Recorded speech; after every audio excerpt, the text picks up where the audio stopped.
I have a few CDs that I've saved over the years. I mean, it's got to be in here.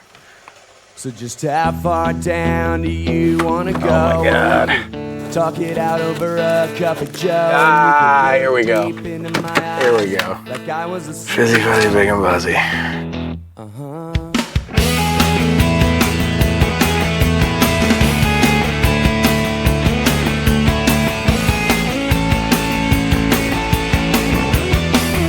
We're a brand new band. We call ourselves The Refreshments. We just put out a record called Fizzy, Fuzzy, Big and Buzzy. At the time, there was nothing like it. The entire crowd would sing the songs, word for word. And in the course of singing along, you are indoctrinated into Roger's positivity and his good vibes and his belief that the world's actually gonna be okay. The band was amazing to start with, but the crowd reaction to everything was something that I'd never kind of seen like that. It was just such a fun atmosphere. You know how people talk about smoking crack and you're addicted after the one try? It was exactly like that. I can think of very few bands that on a first listen I was completely hooked on. That's one of those records that if they're going to send me to Jupiter or Mars or wherever they want to send somebody where you're never coming back, I'm taking Fizzy, Fuzzy, Big and Buzzy with me. It's one of those bands that, like, it sticks out. When you first hear it, you're like, there's something there. You know, listen to it as a guitar record, hell yeah, it's a guitar record. And listen to it as a great lyrical record, hell yeah, it's that too. It's both. It's just a great record all the way around. People loved every song on that album. And I did like Roger's kind of wry, dry sense of humor. You know, it's hard to listen to their music without it putting you in a good mood. They never really took their place. They sort of just let whatever happened happen to them. Roger was never a guy who said, I'm gonna play stadiums and I'm gonna be the biggest rock star in the world. He never said that. He never had those aspirations. So Roger's vision was, whatever stage I'm on, I'm gonna blow the roof off of it. Why don't we just skip the formalities and get down to what we're here for? Do anything for you, anything that you want me to. Just gonna take a little amount of money. Do anything for you, anything that you want me to. Just gonna take a little more.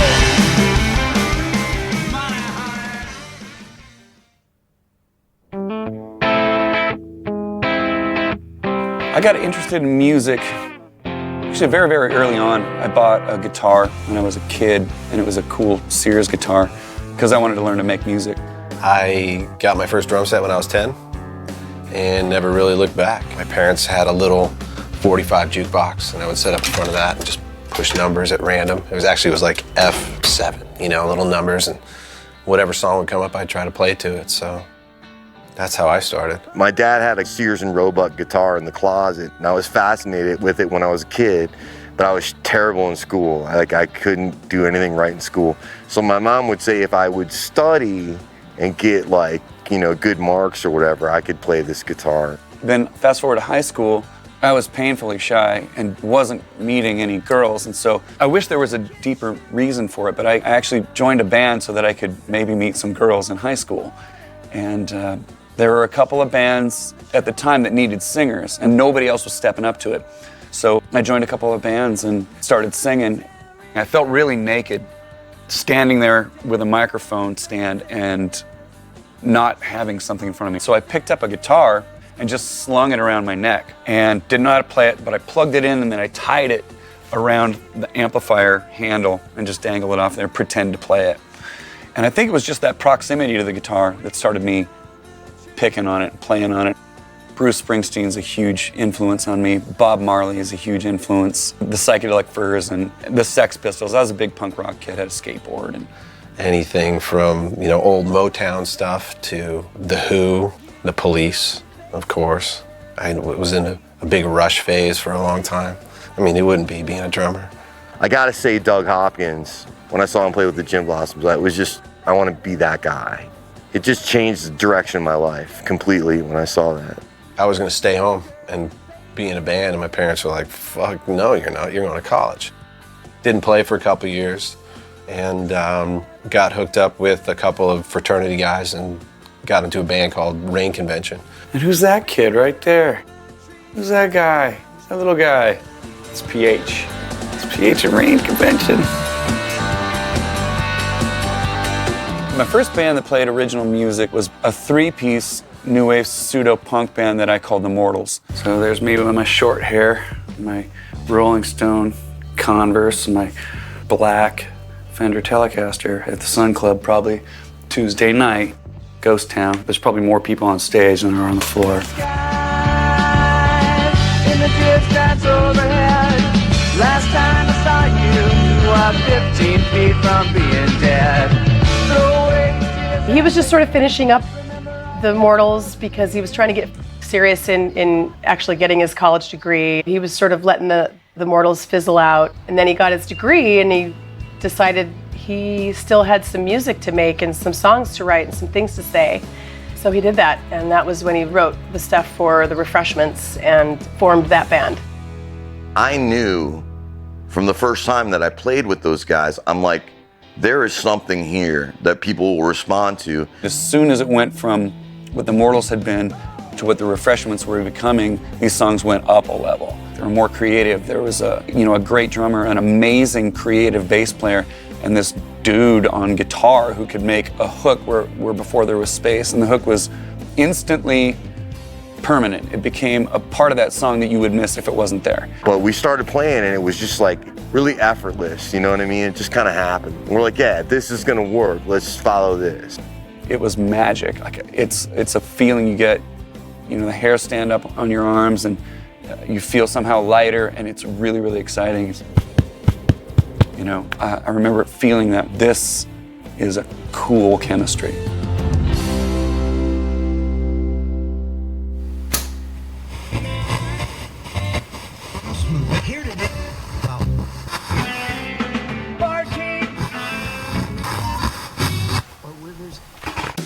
Three Tempe, Arizona musicians get together in a basement to play cards and form a rock band. They vote unanimously for beer at practice. First good move. Band settles for Refreshments as a name, believing that Pop Enema would only serve as a shot in the foot. Band plays various gigs in shower caps and water wings. An onlooker exclaims, "They have all the charisma of a burning building." Lines outside gigs result in more money and general weight gain for band members. Now, from these humble beginnings, we fast forward to 1996, Atlanta, Georgia, where we find the Refreshments, vocalist and guitarist Roger Klein, bass guitarist Buddy Edwards, guitarist Brian Blush, and drummer P.H. Napa. Buddy wrote the bio, by the way, and if they ever start giving out Grammys, Buddy, for artist bios, you get this one hands down, no question. The main concept of the band was just to kind of do what we wanted to do and not really, take it all that seriously, and it seems to have worked pretty well, Certainly has gone beyond any of our expectations, but we're still having a good time doing it. They were just like a bunch of guys that were really talented, and they just wanted to have fun. We were in our early 20s, and of course at Arizona State, particularly playing in rock and roll bands, we did a lot of drinking together. We liked to party when we played. We were a rock band. We had all been in bands previously that were singing songs about the environment or injustices here and there, and we just weren't cut out for it. And we found that singing songs about drinking beer and going to Mexico seemed to suit us better. So you gotta go with what's right and honest for you, and that worked at the time. So that's what we are. And the Tempe music scene was fertile and was cross-pollinating. Everybody was borrowing notions and sounds and ideas from each other and incorporating them into what became this Tempe music sound. There was always a Detroit sound. There was an LA sound. There was a San Francisco sound, a New York sound. I don't think anybody expected there to be a Tempe sound, or a Phoenix sound. And I still don't know how to describe that. It's sort of like an accent. You know it when you hear it. There was a little bit of Western twang in it, and yet it had the snottiness of sort of the new wave thing going on. That whole music scene was really incestuous. Most of the bands in town would practice at a place called Argo, and there's just a big storage facility with big steel doors and 40 by 20 rooms, and we would all jam. So come 8, 9 o'clock at night, it was deafening. You couldn't hear what was happening. That was kind of a great time. There were just a lot of bands, and we all knew each other, and we knew different bands were probably going to break out of here. There was just a lot of great original music coming out of Tempe at that time. There were so many other bands that for years before that were trying to come up and make it, you know, and honing their skills. And all of us were in different bands in that scene at the time. The Refreshments to me was kind of like the culmination of all that hard work, you know, coming to fruition. And we got our first gig in January '94. January 26th, 1994, Long Wongs with Flathead. That was the Refreshments' first gig. And actually, we weren't even called the Refreshments yet. They started out as All You Can Eat. That was the first band name. But not everybody in the band dug that name. They used to bring little packages of Funyuns to give out on the first couple gigs. On the 19th of February 1994, we played a gig at the Hollywood Alley. That afternoon, before the show, I wrecked my bike and cut my leg and my face open, and I had stitches in my chin, stitches in my leg, but I made the gig because we were opening for Dead Hot Workshop. So one, I took pride in making the gig, and then two, we played Banditos for the very first time that night. I very specifically remember that was Banditos' world premiere. Everybody knows that the world is full of stupid people. Meet me at the mission at midnight, we'll jitty up there. The band was called All You Can Eat at that point. The name, the Refreshments, was floating around. I'm like, no, come on, you guys. And I pulled out the bottle of painkillers the doctor had given me, and I was not a painkiller fan at all. He showed up at this gig with this bottle full of Vicodin or whatever it was. And so I took him out and I set him down, and he goes, "What are those?" And I'm like, I'll tell you what, Raj, you give me that bottle of pills, you call the band whatever the fuck you want. So I got 2 votes out of 4 by trading a bottle of painkillers. And we became, and check this out, not long after, and it's documented, the Refreshments by March 1994. So within 2 weeks, we had settled on that name.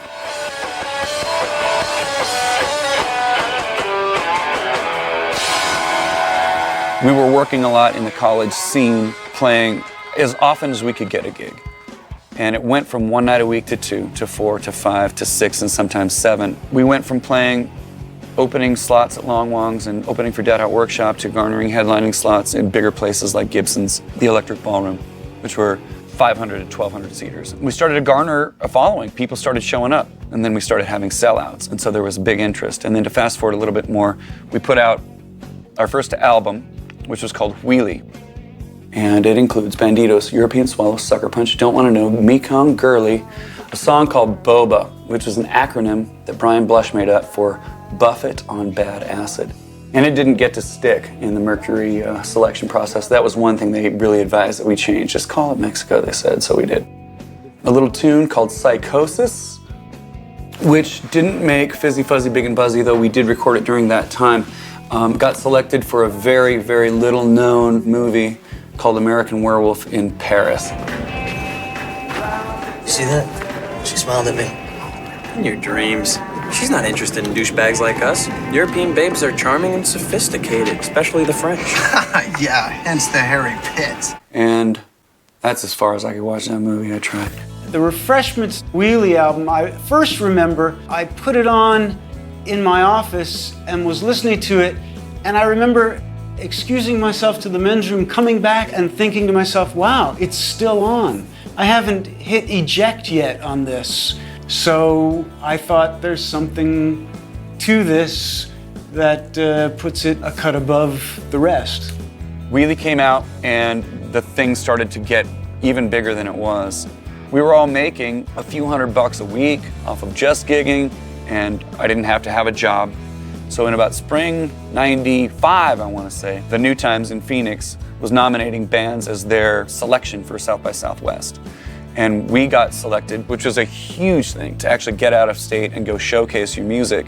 I believe the place was called Steamboat, and we played with the presidents of the United States of America. And I guess we killed it, because Atlantic, Mercury, Interscope, a bunch of record labels started sniffing around and calling. The Refreshments were a bar band from Tempe, Arizona, and they were on fire. They were not rookies. They were pretty seasoned and very good performers. Not just Roger, but all of them. They were quirky, they were weird, but they had a pop sensibility. and they just got on stage and blew the roof off the club.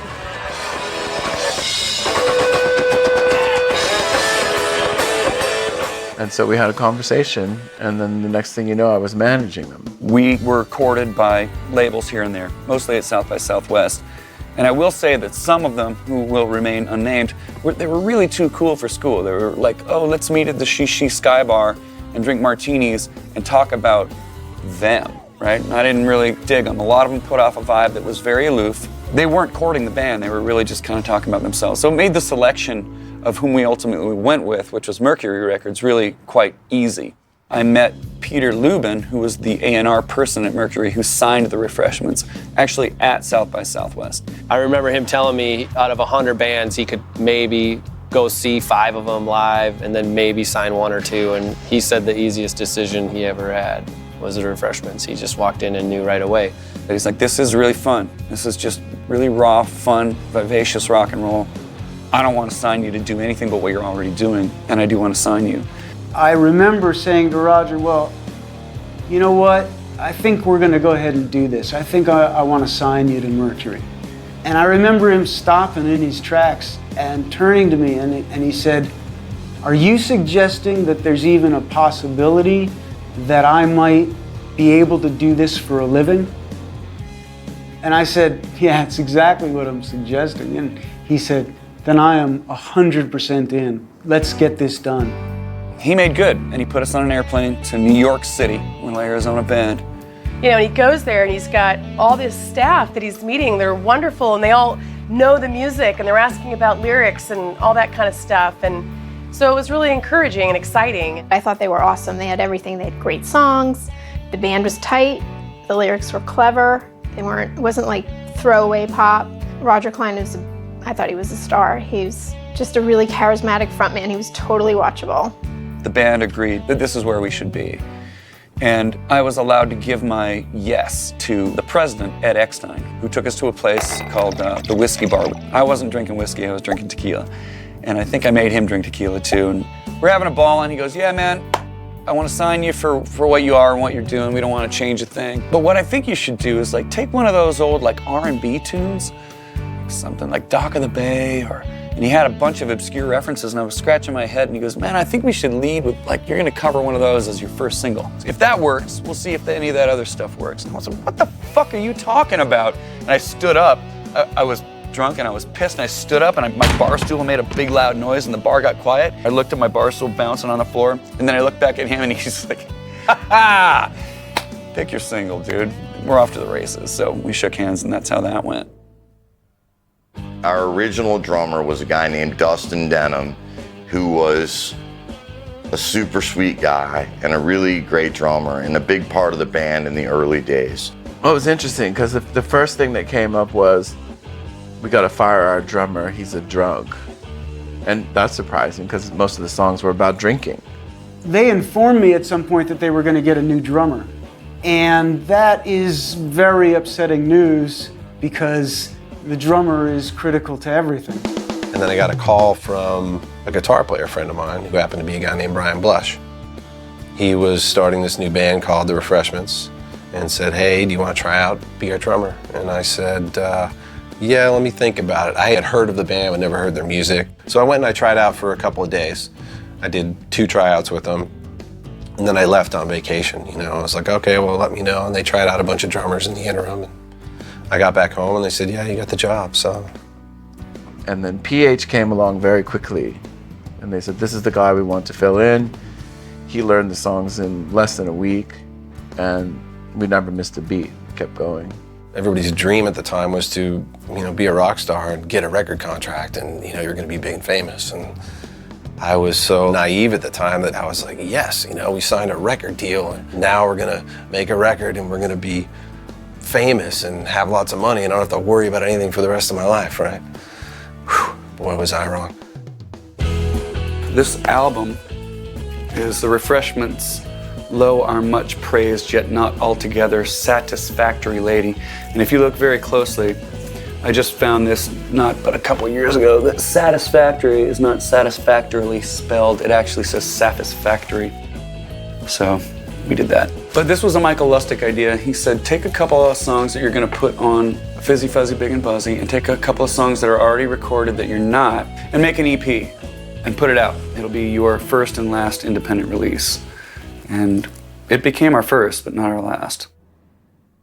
In the meantime, would anybody care for some more refreshments? The puns are endless, aren't they? They are, they never stop. Or maybe you've heard them all twice, I don't know. Something neurologically happens when you get hit with their music the first time, and the dopamine rush, the rhythms and the guitar playing and the solos, and just, it had been a long time, you know, it was coming out of that grunge time period when just to hear a fucking badass rock band again was just so goddamn refreshing. You know, there was nothing else really around quite like it. And, you know, nobody was playing guitar solos anymore.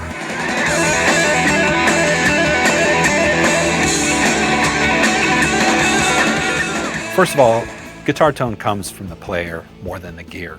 It's in the fingers, you know? I found this at a used guitar store, and the minute I saw it, it was one of those aha moments where I'm like, that's the one I want. This is the guitar that in the very, very early days of the Refreshments, this is the guitar that I cut all the tracks for Wheelie, which is our first independent record. This is the Telecaster that I played every track on Fizzy Fuzzy Big and Buzzy, and just got it back yesterday. It spent a stint at the Tempe Public Library in a little exhibit in their history wing for Arizona music. Of course, I had to have my John Travolta sticker put on here because I thought that represented the fun vibe of the band at the time. And then that of course is our first Refreshments sticker, which had to be added. This is my favorite Les Paul I've ever owned. I've had a couple of gold tops too that I really liked. But there's something about your first, you know what I mean? It's like that first girl you got lucky with in high school, you know? You never forget it. I just love this guitar, so.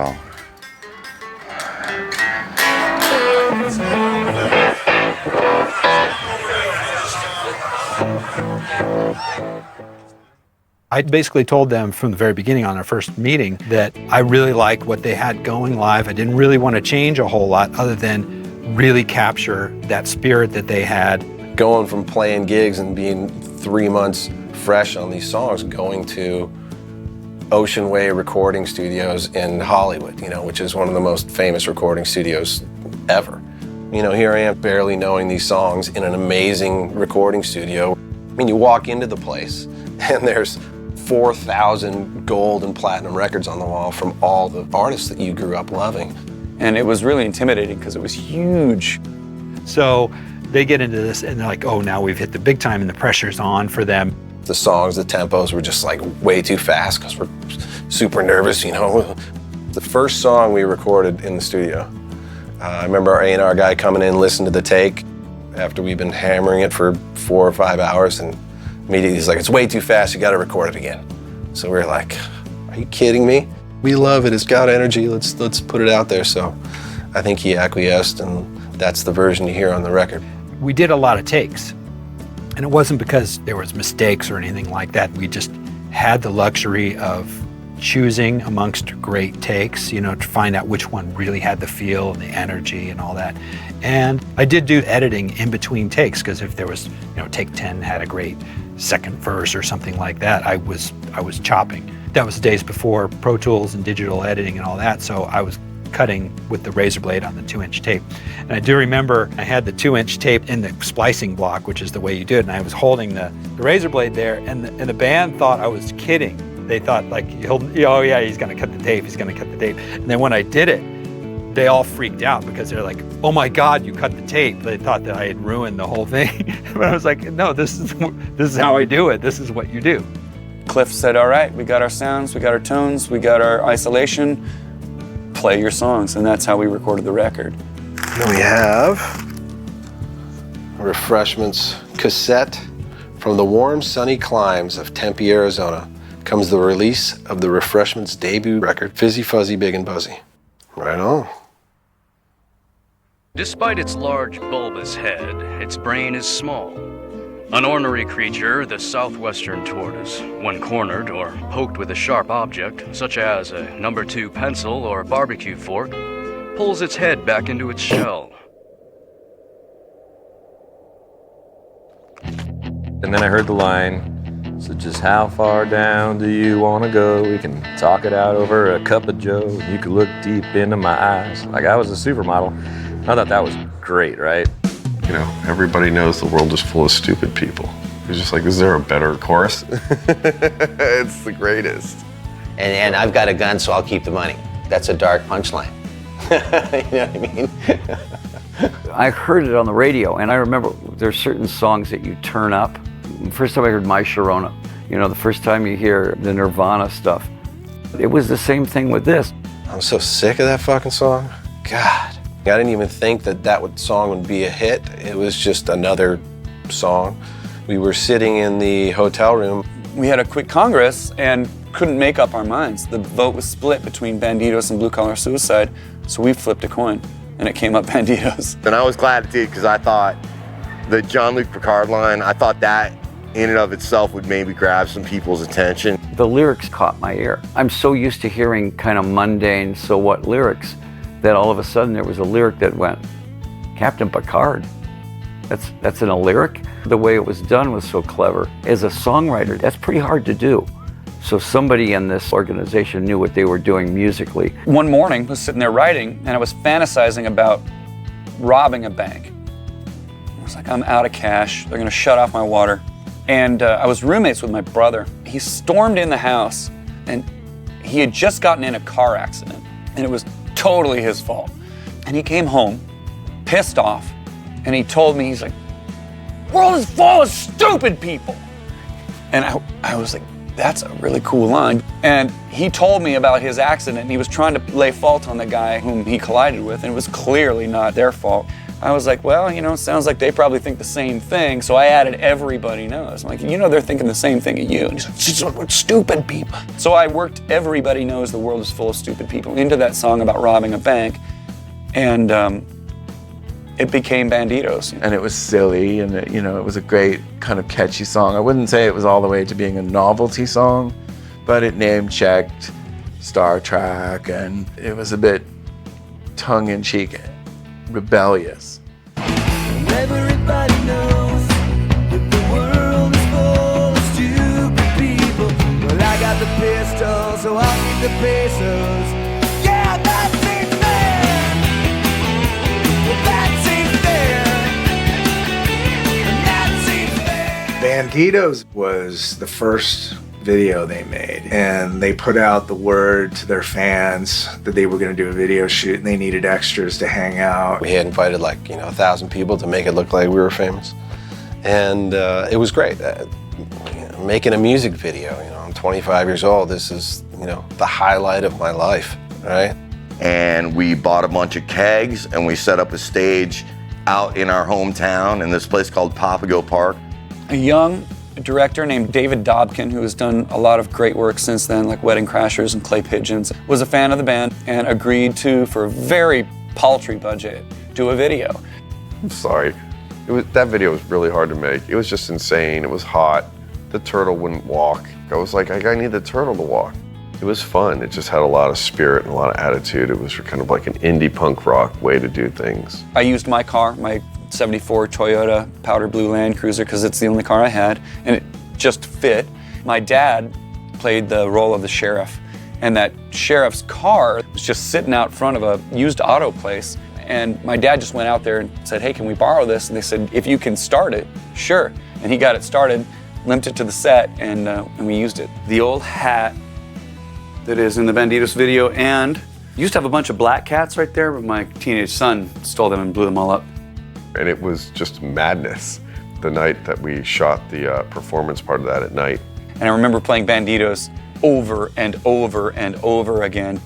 And everybody had to, stay up and enthusiastic about that song. It was a little bit embarrassing how many times we played it, but it turned out really cool. Banditos from the album Fizzy Fuzzy Big and Fuzzy.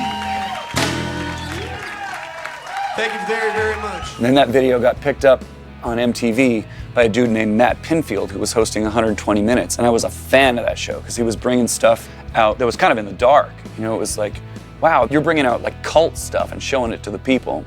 Those were in the days when we could make a difference in somebody's career. We made buzz clips out of bands.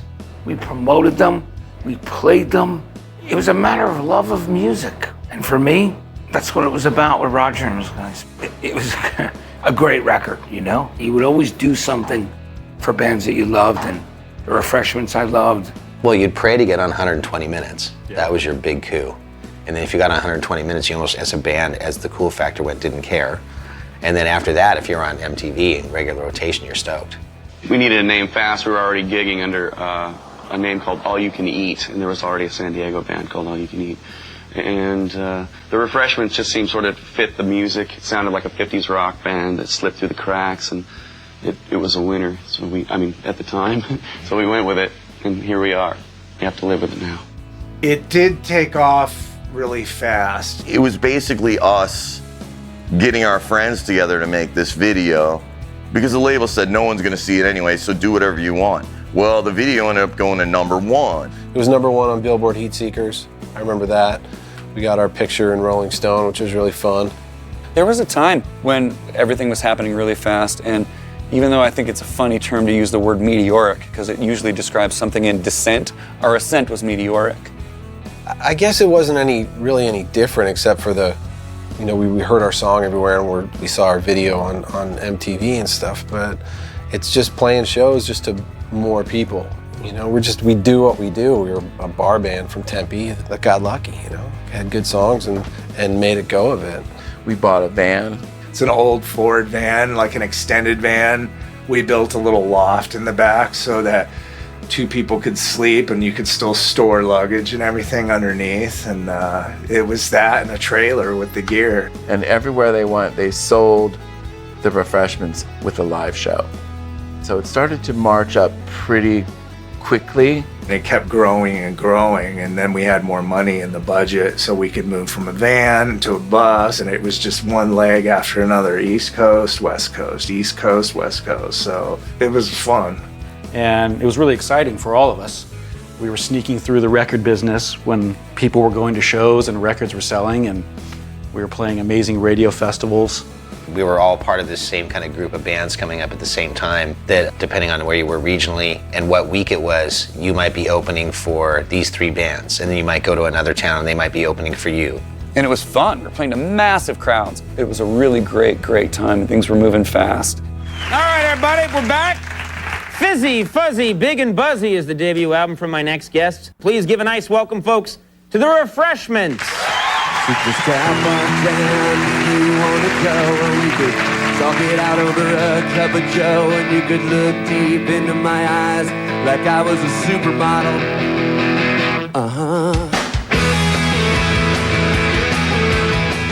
When we got on Conan, it made a big difference. We went from being known regionally and locally to nationally. The one thing I do remember about Conan is we played Banditos way too fast.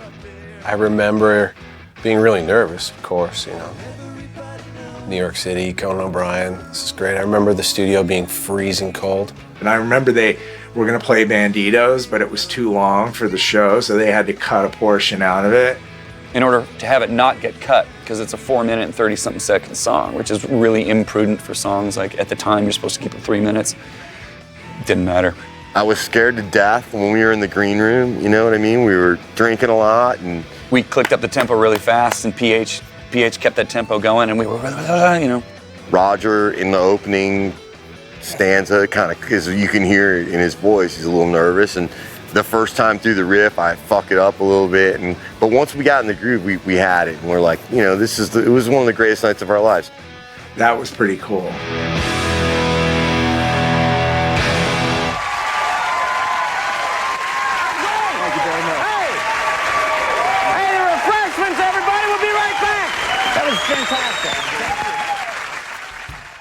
The record did its job. Banditos did its job for sure. And so then it came time for the second single.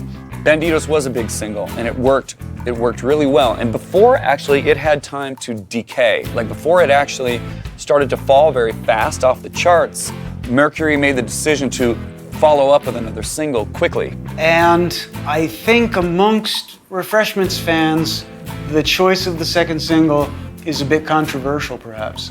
Ultimately, I chose Down Together as the single. So when it comes time to make the second video, all of a sudden, everyone at Mercury is like, okay, so this next video is gonna be this, we're gonna do it like this, we're gonna film here.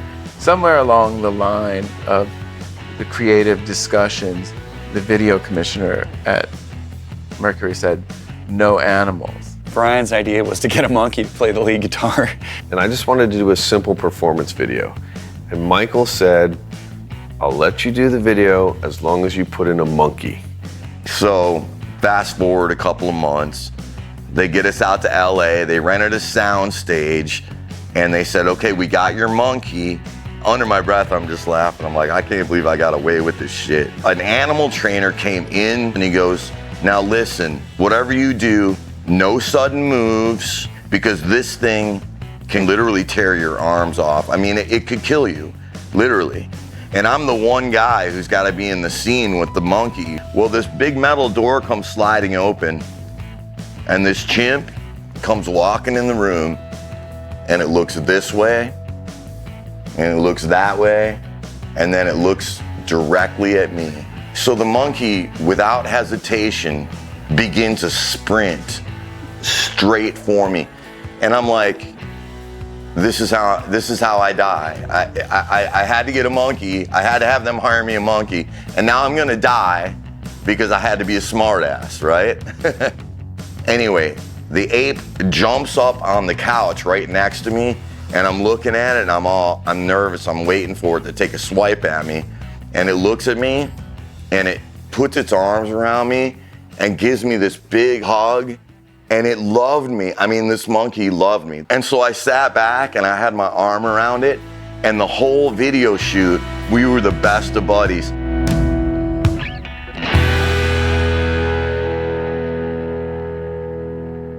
Back in the Refreshment days, it was a one for all for one kind of band. I mean, Roger was writing the songs, but they all kind of contributed. So as contributors to the songs, they all kind of was like, it was a cohesive what a band is everybody's in it together.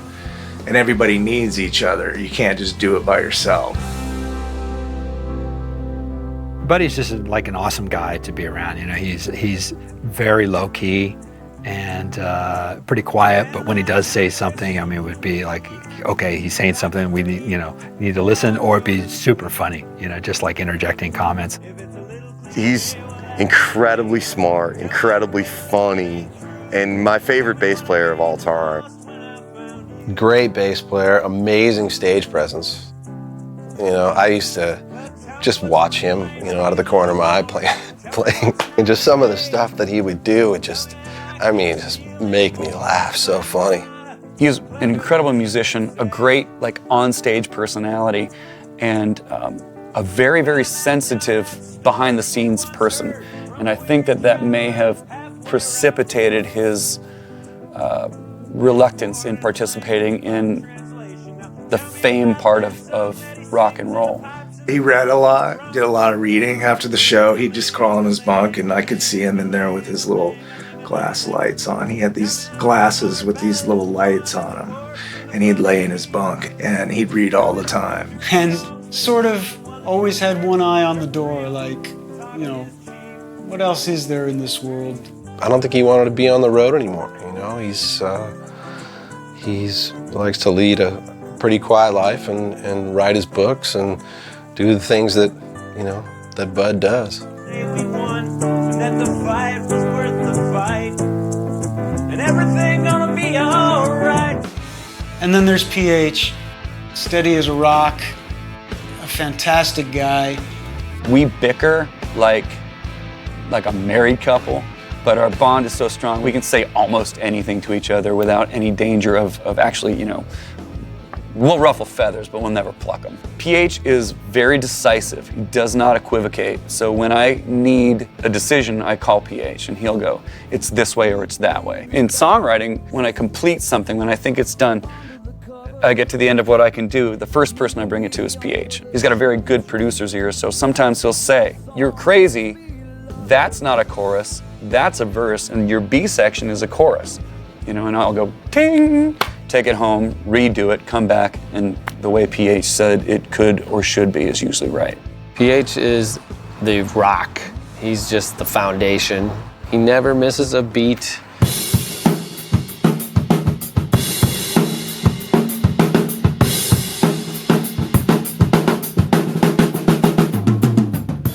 Brian is actually the first guy that I ever met in the band. He painted in master strokes in the recording of Fizzy Fuzzy.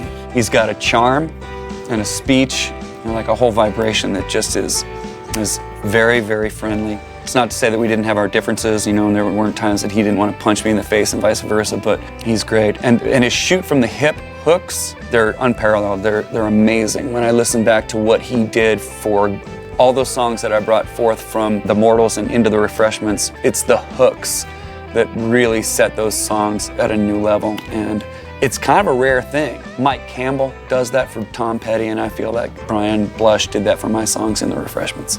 He had such an important role in the way that those songs were written, in saying what he needed to say without stepping on what Roger needed to say. And it was like this collaboration of just brilliance on both of their parts. I remember the first thing I was amazed of was that Brian could actually articulate those guitar solos live.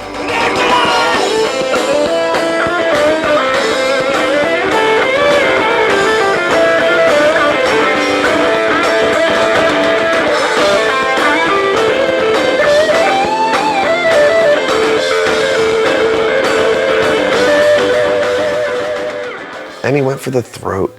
Not enough fucking guitar players fucking go there anymore, you know? It was just cool for someone to come out and be like, I'm gonna rip it. And by the way, I'm gonna do it in a 3.5 minute song. I'm gonna fit it into like what, you know, 2 bars, and it's gonna feel like you just heard, you know, Stairway to Heaven. It's cool. The tone was uniquely identifiable to him, and that is extremely important as well. You know, it's easy to point to great acts where the front man has his foil. Mick's got Keith, and Roger Clyne had Brian Blush, okay? Roger has always been a really soulful dude. He knows he has his flock, and his tabernacle is the equipment set up around him. He's Springsteen at the Stone Pony. He's like my professor in rock and roll. He's the best songwriter I've known, just because I've been around him so long. You know, I'd probably take it for granted, but I mean, the things he does with melody, the things he does with lyrical meaning, and the way he puts it together is just unmatched. I mean, it's an incredible art form. He's a great lyricist, and he just knows how to turn a phrase, and he knows how to turn an idea upside down. And every time he wrote a lyric, I'm like, God damn, I wish I would have wrote that. I'm a lyricist, so I'm listening to lyrics. It was all about how the lyric was married to the chords. And it was all about the storyline, I thought. Almost every single song had a storyline that you could picture. He's funny. He's really funny, but I try not to laugh at everything he says because I don't want it to get to his head. Obviously, his songwriting talent is amazing. It's like an everyman's poet. You know what he's talking about. It's not too obscure, but it means something to you, and it's interesting. And the more you listen to it, the more it sort of means. He's a special human being. He's got a lot to offer as just a citizen of the world. He understands different cultures. He's traveled around the world. And I learned a lot from being in the presence of him. He's a cool guy. He's a smart motherfucker that I love. Sorry about the language. This is where I write, in my little cheerfully colored refuge. This is where I work on music to bring it out to the world. I will get lucky sometimes, and write a song like Girly will happen in 10 to 12 minutes. I got an idea, I got a melody, I got a chord progression, and they all fall into place. More often than not, it's a song like Mekong, where I got an idea, I got a chord progression, I got a melody, and I got to suss out words for a long, long time. Like, these are my writing books, and this is what I'm in now. But yeah, this is just full of tons of stuff that most of it doesn't get used. It just gets looked at by me and then thrown away. Typically, Roger would bring in kind of like the backbone of the song, like a chord progression and a pretty fun lyric. And then we would just start rocking on it and trying to find a place, you know, like in the beginning where I could put a riff down. It was like Roger brought in the blueprint and then the rest of us built the house, you know what I mean?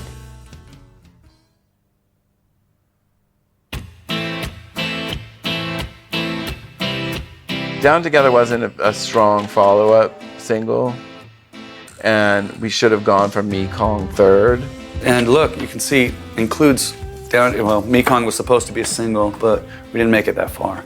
When it came time to pick a second single, Mercury Records was determined to put Down Together out. The band all wanted it to be Mekong. The thinking at the time in certain quarters was it was a story song and no one was going to sit still for it, and it had a funny beat. And honestly, you know, it didn't really sound like anything that was on the radio at that time, and, you know, that was part of the problem. There was a million reasons, but, you know, the thing about identifying the really good stuff is that it doesn't adhere to these rules. At the end of the day, promotion really didn't hear it as a single, so it didn't happen. I think it would have been a smash, and our lives probably would have been a little bit different now because of that song. I think Mekong was really a song that illustrated some of Roger's really heartfelt and intelligent and witty lyrics. I think that if people heard that, they would have given us more credit as opposed to a novelty band singing about Jean-Luc Picard. Had they heard Mekong and Haven't Seen My Girl in 15,000 Miles, I mean, who can't relate to that? It's become one of the more beloved tunes on that album.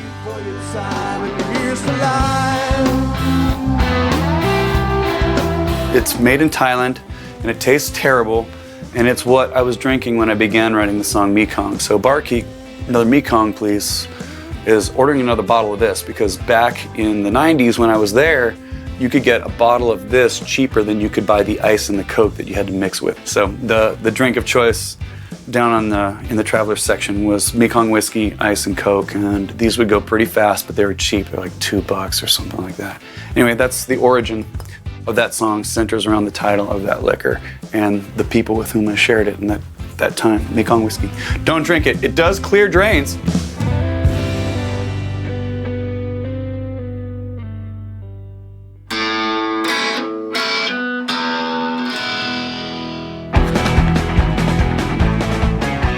We got asked if we would submit a song for this new TV show they're doing called King of the Hill. So I called up the band and said, look, I need 30 seconds of music that's just fun, upbeat, fast, and we'll give it to Mike Judge for his new cartoon. We got the VHS on the road, and it was all black and white, no voices, no music, no nothing, just some animated Hank Hill.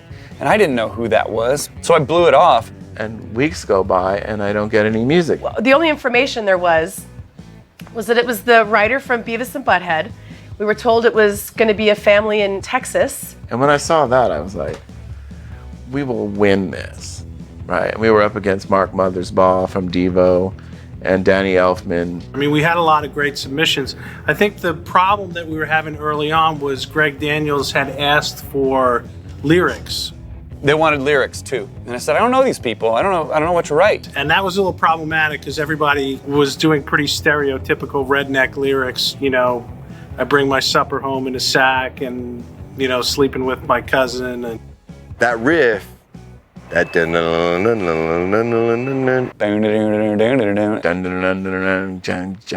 right? Raj had this little riff, and he had always had this riff, you know. He would just kind of be like one of his little things that he would play every time he would warm up or whatever. I was like, you know, we should do something with that at some point. So finally we got our opportunity to use that riff. We were playing live, and I asked the crowd at the end of the show, I said, all right, we're about to submit this next song to Fox. We really need you to clap really loud at the end of it so we could get this job. It's going to be submitted for a new Fox TV show, Scream Like It's the Best Thing You Ever Heard. So he did that. We play, crowd freaks.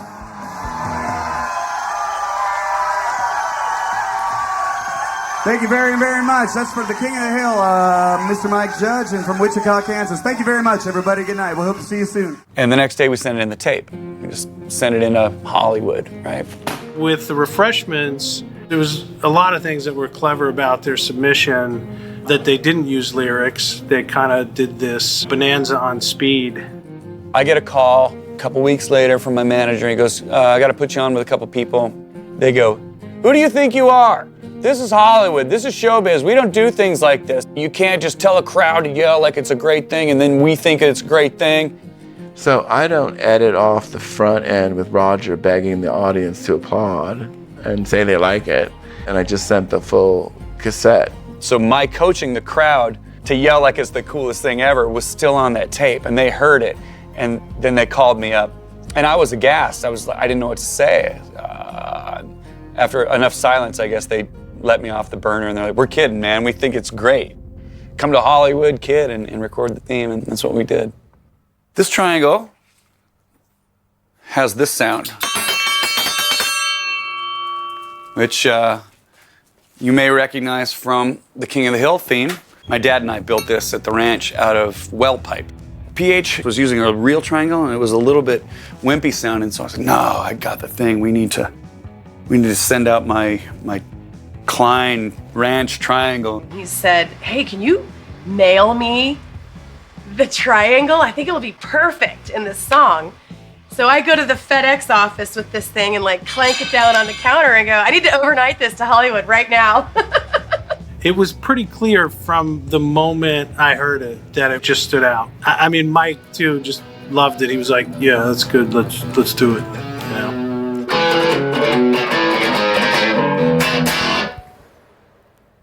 After the series was a hit and went into syndication, it pumped out a really decent amount of money, more than they made from their record deal and their publishing deal. So that little 30 seconds of music kept us alive later. You know, when you're talking about the business side of things and being an independent band with Roger Clown and the Peacemakers, we put up our house to put out a new album. You know, we risk it all. We really truly do have everything on the line. So it really helps to know in the back of your mind you got a little bit of mailbox money from King of the Hill to pay the bills with, you know, in case things don't go well. We heard, that, now you're going to fizzle out or whatever, but I mean, wherever you are at this stage of the game, wherever you are, there's always something, If we have a good second single, they're going to say, well, they can't make a second record. And if we have a good second record, then they're going to say, well, they're too old to do it anymore. So, it's not something that keeps us awake at night. We just go and play every night, and obviously that's Bud what's has given it no thought. All right, it's keeping me awake a little bit, but who knows? The second record's always tough because it sounds like a cliche, but every band's got their entire lives to write their first record, and then they've got about a year to write their second record, right? Ed Eckstein got booted, and they hired Danny Goldberg to be president. There's a new sheriff in town who nominates his staff and brings everybody in. Because they don't trust anybody, and that fundamentally changes the culture of a record company.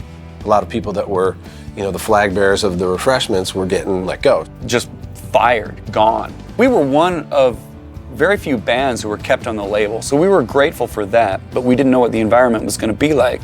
And Danny called me up and he's like, I need a record for the fourth quarter, so I want you to clip the tour and get the band in the studio. What was planned was the guys were going to go hit an Asia tour and Australia, and they had just released the single in Australia and it was doing really well, and they were affectionately calling them the Freshies. The new president came in and just chopped off the tour and said, you're not leaving the country, go back in the recording studio, make me another album. Now, of course, when we went to record Bottle and Fresh Horses, there was beginning to be tension in the band. So we were all, I think, slightly on edge about some of the decisions that were being made. Most of the second record was already written. I thought I had written ourselves out of the sophomore slump by keeping a bunch of tunes back, like Wanted, which we wanted to be the first single. There's some songs on Bottle and Fresh Horses that should have been on Fizzy Fuzzy, and they, in retrospect, you think, oh, well, we should have just taken all of the best songs, piled them into the first record. But we felt like we had 3 good singles on that record. The band was like, all right, well, we have strong material. but this is a weird atmosphere. Let's just make the best of it we can. We recorded it at a place called Arlen Studios in Austin, Texas. We were allowed to pick our producer, and so we picked Paul Leary of the Butthole Surfers, and he had just recently done the Sublime record, which sounded awesome. And I think the producer's signature is all over that. And so we met with Paul, and he's weird. He's a really weird dude, and I love him. He's awesome. He wanted us to change up our sound a touch, get a little bit more edgy, and I was amenable. The recording process of Bottle and Fresh Horses was rough, in my opinion.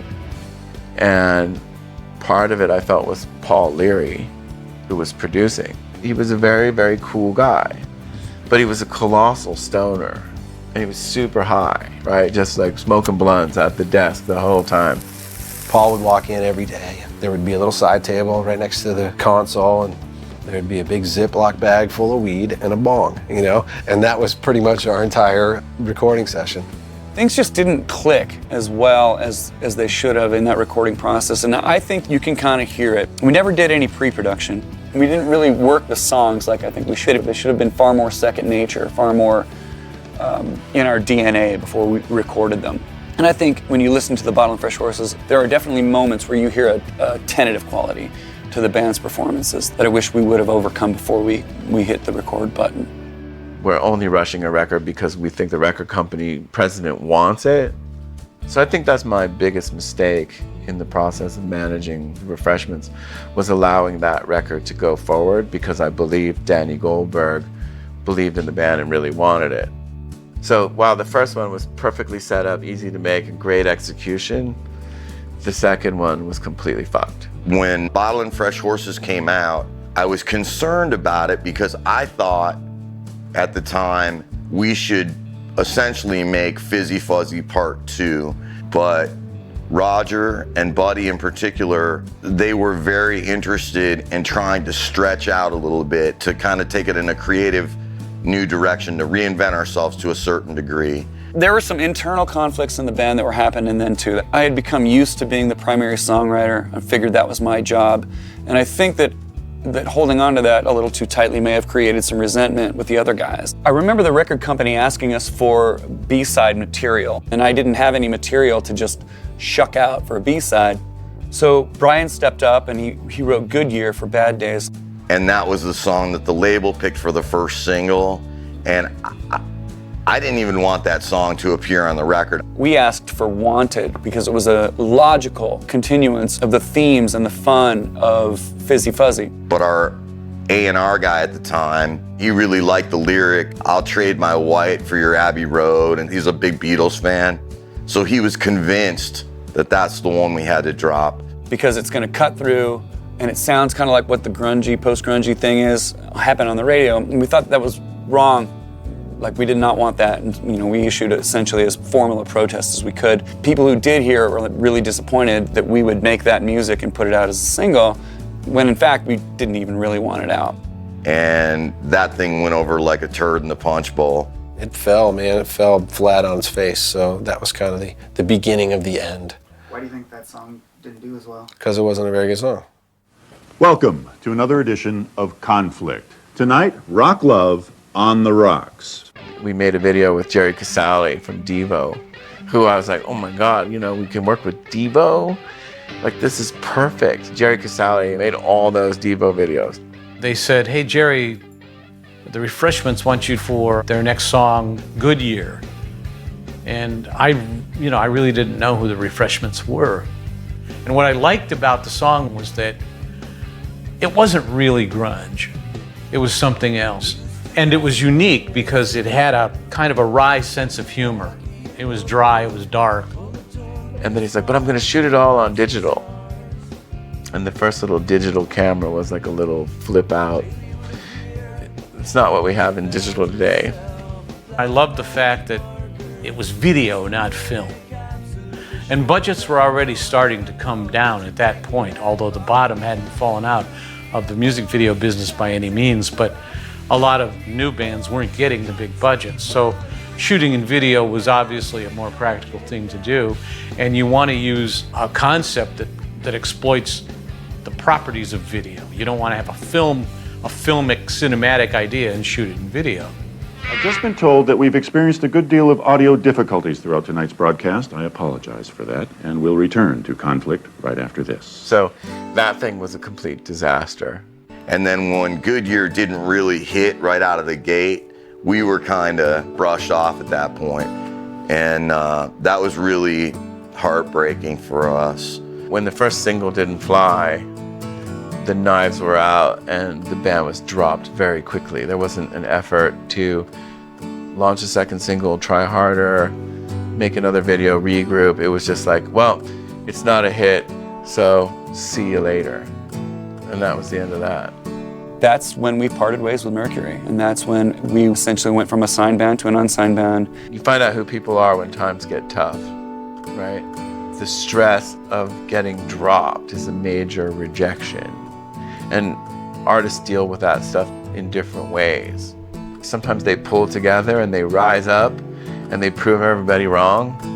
And sometimes they melt down. Buddy had already expressed to us, even prior to this, that he wasn't happy being a touring musician. He didn't like touring, and he told us, if we record again, I'm gonna put my parts down, but I'm gonna have you guys hire a bass player for playing live. And I didn't like that because I liked our chemistry, but at least he told us. He just said, this life's not for me. I don't want this. Buddy's like, I don't want to tour anymore. I don't want to be in a band. So we're like, okay, you know, respect that, go for it. Buddy's a great intellectual, he's a great thinker, but he's also a tourist in the band. Buddy's commitment was like, I'm into this as long as it's fun and it's easy, but the minute it's difficult, I'm out of here. He was just a person who had definite opinions, but also really, really loathed conflict because he was very sensitive and he was a very compassionate person. And so when he made his exit, I was happy that he would be relieved of the pressures he had put on himself, but also really disappointed not to be able to work with them again. They're in an era where the record companies are going, maybe 2 albums, maybe. And we don't particularly care what it is. The philosophy of the new regime was it didn't matter at all what the content of any record was. The only thing that determined the inherent quality of these 2 identical objects would be if one sold.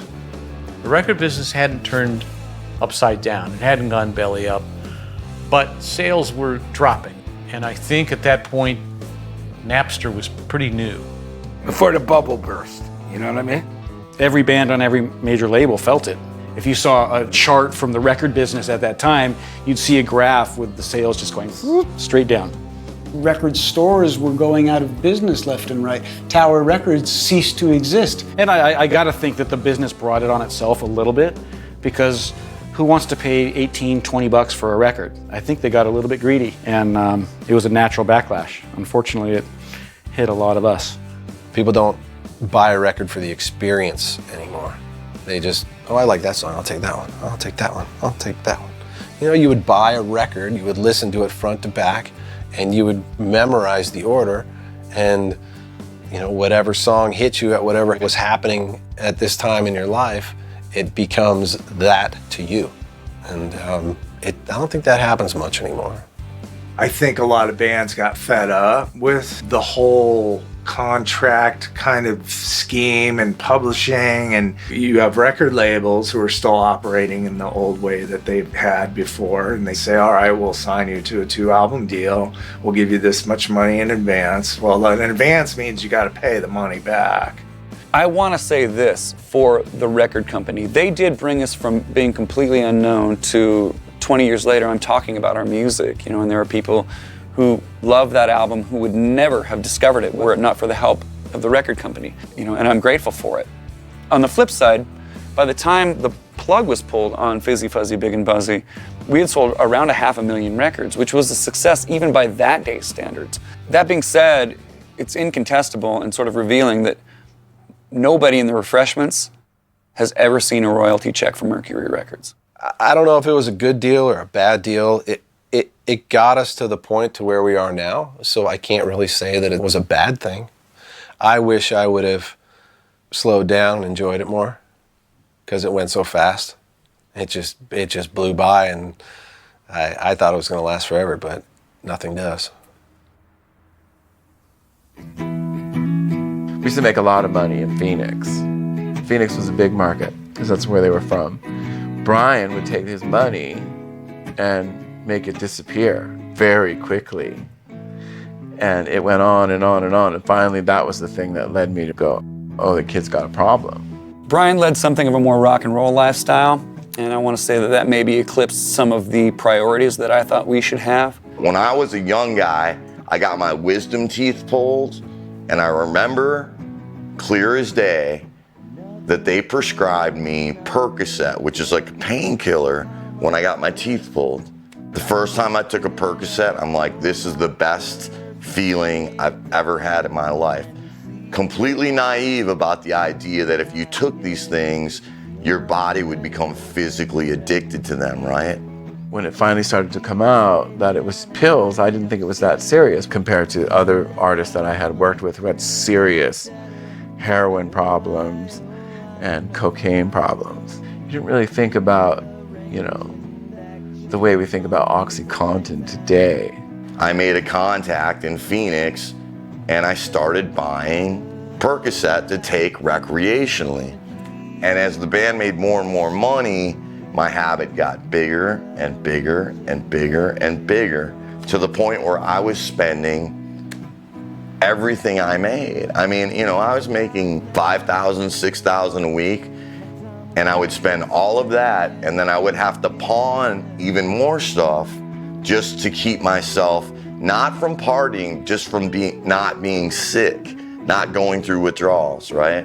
If there's a hell, it's opiate withdrawal. And I know this from personal experience. It was lead guitar day at Arlen Studios. And Brian was supposed to be laying down lead guitar parts. And Paul Leary has got his head in his hand, shaking his head. And I walk into this dark room and I don't hear anything. Hey, how's it going? He didn't even look up. And he just went boom. And he hit the talkback button where you can hear what's going on in the recording room, and I just heard the sound of vomiting and retching and misery. And so I walk in, and as I open the door, Brian looks like he's dead. He was puffy, and he was sweaty, and he was white, and his eyes were glazed over, and he was holding a garbage can, throwing up into it. And so I said, what gives? What is wrong? And he said, you know, he spit and he said, I don't know, I think I ate some bad Mexican food. What I didn't realize at the time is that Brian was dope sick and throwing up and, you know, sleeping in and not showing up. I was really naive, but it wasn't Mexican food. The Refreshments Incorporated, once we signed a record deal, so they had to give us each a title on the board. My title, not by choice, I was the treasurer for the Refreshments, okay? So I had access to these bank accounts that had $50,000, $60,000, $70,000 in there. So I just started clearing those accounts out and buying pills with them, right? About 90 pills a day, and they were $10 a piece. So my money was gone very quickly. Now, much to those guys' credit, Buddy and Raj and PH, they said, look, you have to go to rehab or we gotta do something different. I had literally gone to Roger's house because we had a van, had all our equipment in it. I still had keys to the van. So I'd go in the van and steal guitars, take them to the pawn shop. It wasn't because I wanted to hurt those guys, but I had access to something that could get me money instantly, right? I remember vividly another great Hayden Square summer night Arizona gig outside, and towards the end of the night I remember Brian announcing to the crowd, I've done a lot of stupid things to a lot of good people. And I remember looking into the audience and they looked puzzled. And I remember looking at Roger, who looked at PH, and they looked pissed. And they went right into the next song and finished strong like they always did. But I think everybody left there that night knowing something was gonna change. Rearranging deck chairs on the Titanic. When that finally went down, they even said with heavy hearts, Brian, we gotta let you go. Brian was not in his right mind at the time. So, you know, we had to let him go. I don't know if there's words to explain the devastation. It ended on a very sad sort of note. I had heard that he's at the rehearsal room and he's saying he's going to hang himself. And that's serious. What else am I gonna do? You know what I mean? I have my dream job that I love more than anything, and I'm out. I'm on the outside of this now, and I'm not getting invited back in. These guys are pissed, they're hurt, and rightfully so. So we sit down and we have a conversation. I said, look, let's get clean, right? We'll spend the night here in Phoenix, I'll stay here, and then tomorrow we'll fly back to LA and you'll go to rehab. And he said, yes. The next morning, I call him and I say, I'm gonna come get you. And he's like, I'm not going to rehab. You're trying to control me. You're gonna lock me in a rubber room. I left a message saying, there's a first-class ticket for you at the counter. Be there if you wanna go. If you don't wanna go, then the conversation is finished.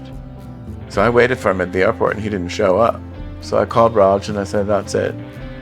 You know, we can't move forward with this. At that point, I have nothing left to lose, so I'm just gonna go as hard as I can until I die. That was my plan, was just to buy enough drugs to kill myself with. But of course, like most junkies, as soon as you get your bunch of pills in you, you feel better, so you want to continue to live, right? I just went on about a decade-long bender that ended me up in jail many times. It took probably about 5 or 6 years for me to be exposed to programs of recovery. I met a guy in Los Angeles that ran a program called Music Cares, which is a collection of musicians that help people like me who lost their way, got addicted, and needed to find a way back. And to me, that's about as lucky as you can get. That's winning the lottery, because I got my life back. Music saved my life. I feel bad for him, you know, that his life went that way. Everybody else is happy. Even Buddy's a happy guy. He's, you know, written a couple novels. And I think Raj ended up in a really good place, and it continues to be in a good place. He's free, and he's in control of his career. He's in control of his life. And I guarantee you that he's more successful and lives better than 90% of the musicians out there. I think what Roger has done with Roger Klein and the Peacemakers is really impressive. He's a working musician. That's really hard to do. And that's hard to do without the support of a major label. But the fact is, if you can make a living out of being in the music business, you've scored already. It's a very, very hard thing to do. Nearly impossible. Many have died trying, you know. He's not super rich, he's not super famous, but he has a devoted and loyal following that loves to come to the show.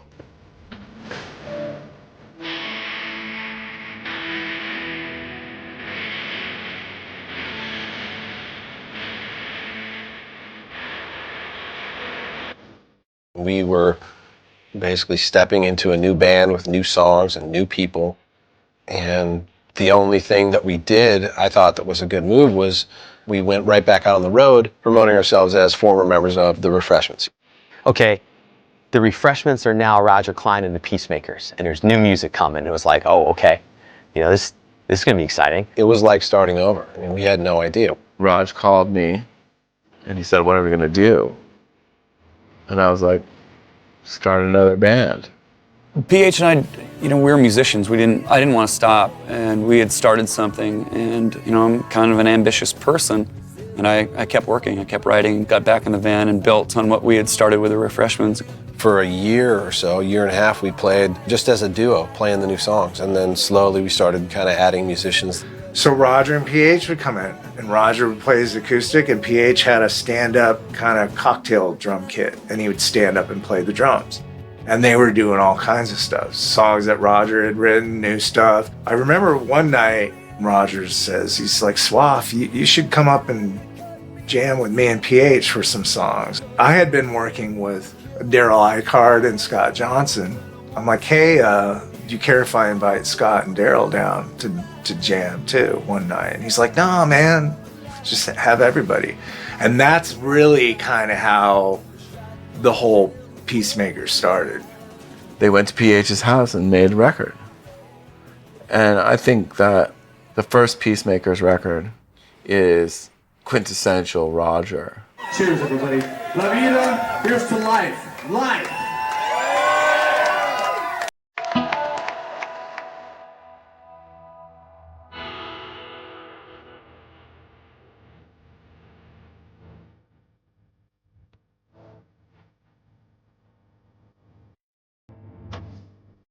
We want to keep doing it. How hard can this be?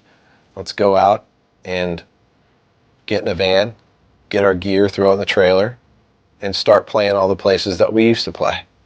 I think the Refreshments is sort of the warm-up act. It was big because of its record sales, but it's really just a blip. And the career part, and that was the thing that we always talked about, is like, do you want to have a hit single or do you want to have a career? You get a career from being out there on the road talking to your fans, playing shows all the time. That's how you get longevity. Roger and the Peacemakers, they really created their own world. They started very small, a nucleus of people that just kept coming to their little shows. And then they had to go to bigger clubs because more and more people would say, hey, you got to see these guys. I did that. I would send people, I'd say, hey, go see Roger Klein and the Peacemakers, man. These guys really are really something. None of us have aged. We're still the same. Roger Klein and PH Nafa formed the Peacemakers last year after their previous band, Tempe's beloved Refreshments, broke up.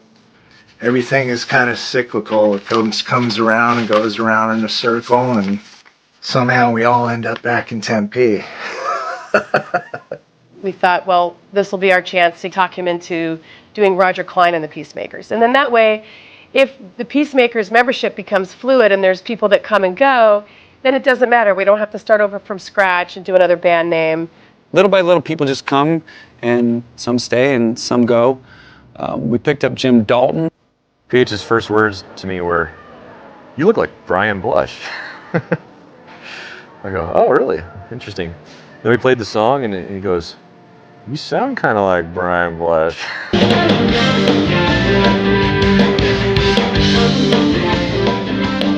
It was tough in the beginning, for sure, you know. Definitely bizarre playing Refreshment stuff in the beginning. I would be like, what am I doing up here? They were such solid songs. I feel like, am I playing covers? What am I, you know, it definitely felt weird for a while.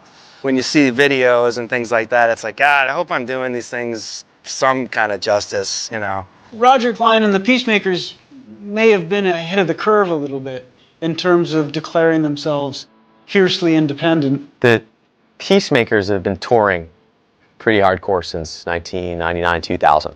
And it being an independent outfit, you've got to keep it going. You've got to play 150, 200 shows a year.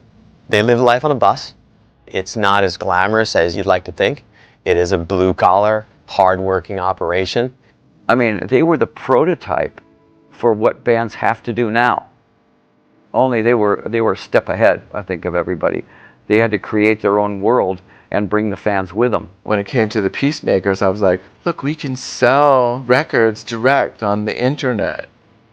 And we'll collect email addresses, and that's how we'll know who our fans are, and we'll have the direct relationship. We put the first record out as an internet record. It's one of the first times anybody ever tried to do this. And it's the beginning of the Billboard chart, and of course, we're #1. To me, it's just amazing that they're able to do what they do, and I have a lot of respect for them sort of carving their own creative path and not really having to, do what people tell them. They get to do what they want, which is an amazing freedom for a band. There's tons of Refreshments fans out there that don't know they can still go to a concert and hear those songs played the same and loving it and everything. I listened to that album nonstop, and then I didn't even know about the second album until years later. I just kind of assumed the band disappeared. All these clubs, or bars that we played, even the staff working there would be like, oh, why are they doing a Refreshment song? And I'd be like, that is the Refreshments. It's Roger and PH are the Refreshments. And people would be like, what? I didn't even know they had new stuff. What? People would just freak out. It's really cool. And then I have friends that I've introduced the band to, and one of them was a lawyer that I worked for in York, Pennsylvania. And every time I would post a video of the Peacemakers, he would watch it and he'd think to himself, I know that voice. Why do I know that voice? And he said, I was a huge Refreshments fan. And he too did not realize that that was Roger and PH's new band. I look at the Peacemakers as kind of like Roger and PH. They're the core of what was left from the Refreshments, and they kind of just took it to the next level. Not that many people have heard of Roger Clyne and the Peacemakers, and they are probably the best band nobody's ever heard of. And then seeing the fan base, it was the same rabid fan base that the Refreshments had, but they were on steroids. I think that the fan base is a reflection of what he puts into songwriting. I tell people, they were called Peacemakers for a reason. I've never met somebody that wasn't nice. You always come back to Roger Clyne's music.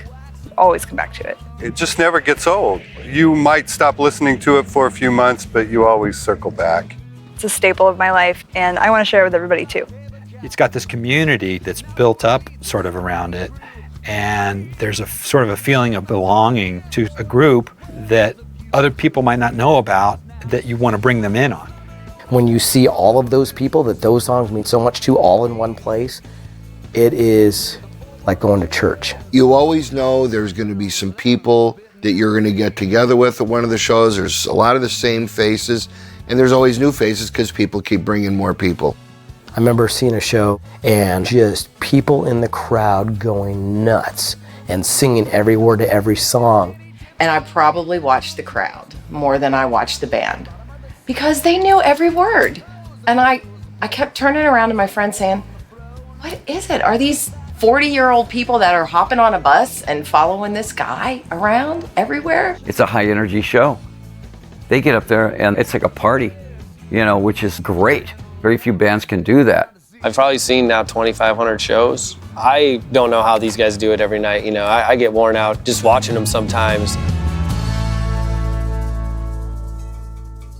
The audience all has memories of getting loaded on tequila, right? And singing along with those songs. And that's super valuable. It's more valuable than gold records. It's more valuable than, it's that connection that Roger makes with his audience it's the essence of rock and roll. Ultimately, in a few years, I got a phone call from Roger's kind of logistics guy. And he's like, hey, Roger wants to know if you want to come play Circus Mexicus. Circus Mexicus, that's an amazing thing. That is an event that you have to go. I mean, they get 5,000 to 6,000 people that come down from everywhere, from the Midwest, from Oregon, from New York. I mean, they got fans everywhere, and everybody flocks down to Mexico, and from Thursday to Sunday, it's a party. It's in Rocky Point, which is about 3.5 hours south of Phoenix. As the Refreshments, he had first suggested it, and the record label people were kind of freaked out about, a little village in Mexico. He took me down there, and the whole time I was saying, Roger, we got to get out of Mexico, okay? I mean, I know it looms large in your legend, but this place is dicey. It started with just a gig at a bar that we went to and asked if they could play, and they went, all right, cool. It grew very quickly, and it became, well, let's use the lot next door and let's set up a stage and get proper sound. And everyone's friendly, and it's beautiful weather, the food's amazing, the local people are so great. I mean, it's a perfect location for your own little festival. It's definitely my favorite gig of the year, for sure. You just can't explain it. You just gotta go. You try to explain it to your friends who aren't fans, and they're like, what? So you what? You drive 12 hours to Mexico, you don't sleep. And a lot of people go down there and they're arm in arm for 4 days. They got glyph tattoos and they know the words and they have stories. And the time I was in Cleveland and drove to Reno to see them in Vegas with my brother, like they just got these stories. And this guy's from Glasgow, he came. When Roger Clyne plays in Rocky Point, that whole 4 days, the whole town is Roger Clyne fans. So when you go to a restaurant You go to the beach, they're Roger Clyne fans. No, you just gotta go, and then you'll understand.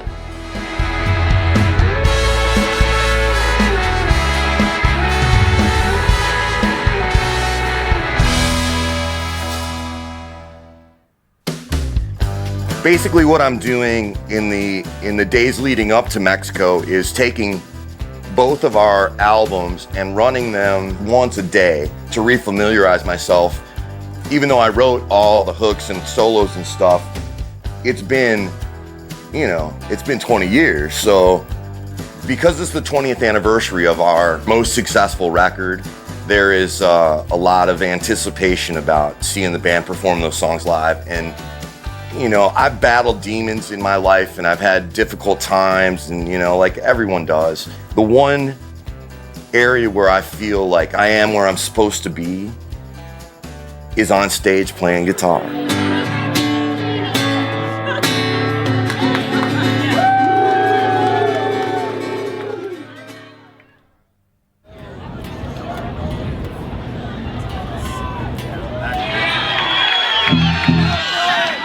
I'd like to introduce somebody whom I've played with for a long, long time and who hasn't been back here for a while. This year celebrates Fizzy Fuzzy Big and Buzzy. It's the Refreshment's first record. 20th anniversary. This is Brian Blush, co-founder of that band. We got pissed off enough at each other and we just let all that shit go. We want to play some music that good to y'all. Good to that? Good.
I really feel grateful. The Refreshments for me was really my education, that was my university of life, is playing with those guys. And I don't know where I would be had I not managed to stumble onto those guys. And I think there's an element of fate to that. And I love those guys, so I always will.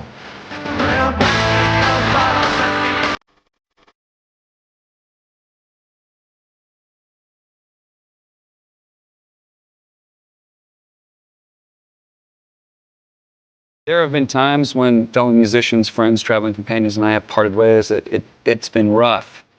Typically people don't break up under great circumstances, but all those relationships have healed pretty well. And that's important to me. There's not any venom or malice between me and my fellow travelers. It is a family affair. And like all families, there's always friction, but there's always love.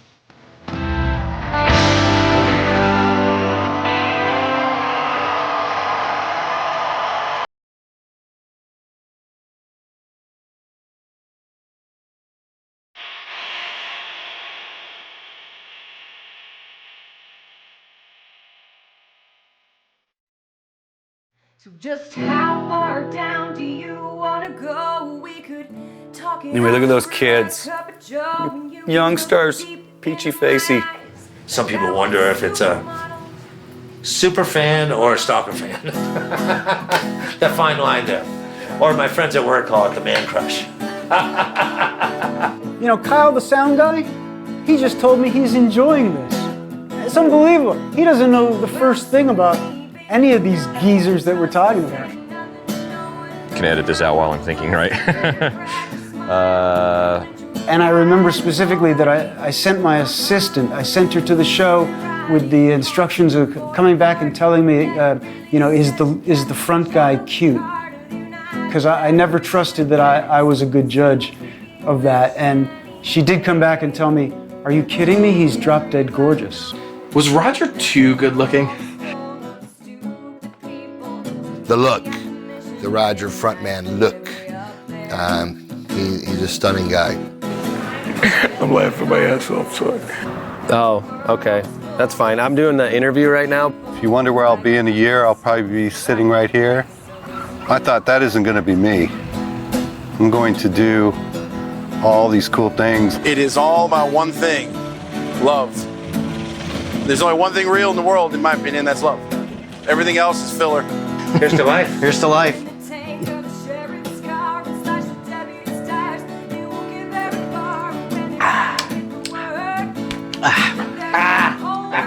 Thank you. Man. Is this good? Am I doing okay? All right, good. Being nostalgic enough? I'll shed a tear in a moment. Okay. I don't even know where this was here. Here's to life. Here's to life. Yeah. Alice Cooper wins the Here's to Life contest by a long shot. Here's to life. Said the king of death.